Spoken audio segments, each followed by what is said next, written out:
Okay, guys, so our first lesson is Money Matters. And we're talking about the terms used in financial vocabulary. So there's some terms here that I have bolded, and then I ask you a question just about that term. So, for example, the first one is cost comparison, and it means comparing the cost of two or more goods and service in an effort to find the best value.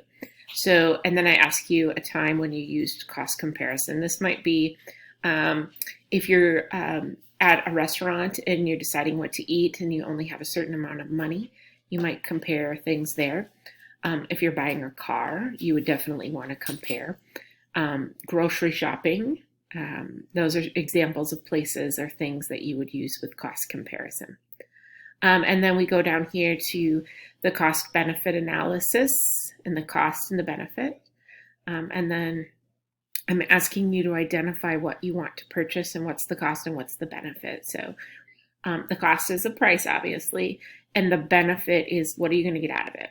Okay. Calculating future expenses, short-term, mid-term, long-term goals. I'm asking you to identify 3 goals. Your short-term goal will be something this week.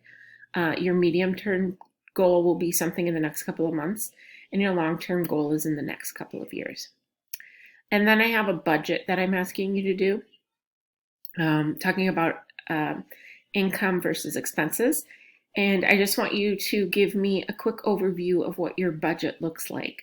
If you don't have a job right now, that's okay. Just make a guess based on what you got paid in the past or what you could get paid if you were working right now. Awesome. Thanks, guys.